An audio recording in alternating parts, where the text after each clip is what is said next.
If you've got to get away from it all, it's never too late to plan a vacay. Travel Girl Magazine Editor-in-Chief Stephanie Oswald joins us this morning with the details. Good morning, Stephanie.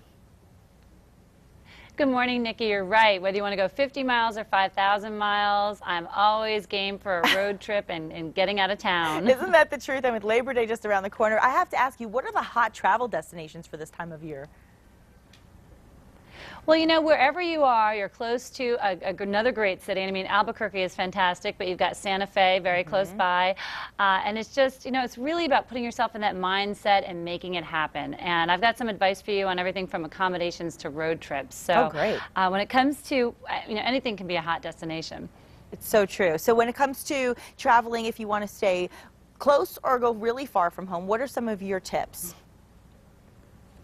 Well, number one, you want to make sure that you're not going to be nickeled and dimed. And when it comes to accommodations, for me, whether I'm traveling for business or for pleasure, I try to find hotels that give me all the extras at no extra cost. And that's why I'm a big fan of Wingate by Wyndham, because they have more than 160 locations. And for your room rate, you get a hot, healthy breakfast. You get access to a fitness center and a business center. And my favorite perk, you get free high-speed internet. So I hate paying extra for things like that. So that's really important. And also there's a great loyalty program. It's called Wyndham Rewards. And before you know it, you start saving up those points. And the next thing you know, you're going on a business trip and you're taking the family with you for free.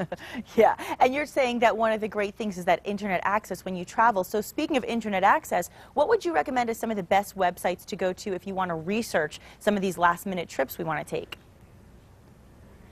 Sure. Well, wherever you're going, you should always go to the tourism board for your destination, because they're going to have some coupons that you can usually print out and save some money, put it in your pocket. Another thing to do is if there's a big attraction in your city, you want to go, say, for example, if you're going to Atlanta, you're going to go to the aquarium and the World of Coke, you can usually buy a combination ticket or a city pass. You know, most places have something like that that's going to save you money. So go on the tourism board website and check that out before you go. Good advice. And if you're going to be hitting the road, you know, that's something else you can do is go to the AAA website and check on the gas prices, because I know that's a big concern for a lot of people. Oh, it definitely is. And of course, when you say things like that, it just reminds us how important it is to economize and stick to our budgets. So I'm just curious, would you say that travel agents would know where the best deals are?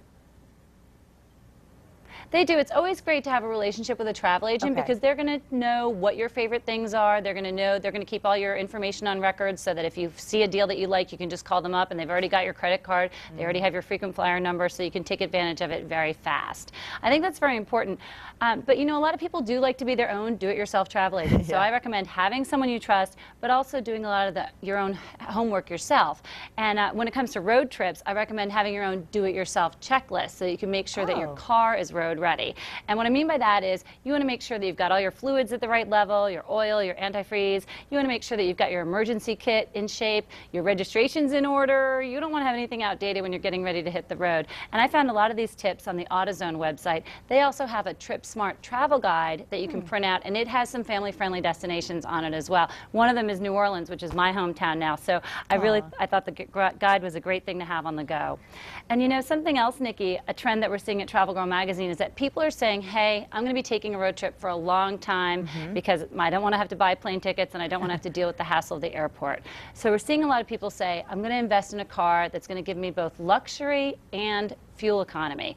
Something like the Optima SXL by Kia, because that car is a hybrid. So you're going to get great gas mileage, up to 34 miles per gallon, but you're also going to get luxury, like leather seats that come in black and white, and a chrome spoiler and wood trim interior. So things like that, it's kind of, you know, putting yourself in that mindset where you can say, you know what, I deserve to have good mileage and luxury too. So something to think about if you're looking to invest in your travel future. No doubt. Really good advice, Stephanie. And another thing I wanted to ask you about before you go is, what would you say the pitfalls of last-minute planning that we should be aware of are? What would you say we should really stay on our P's and Q's about?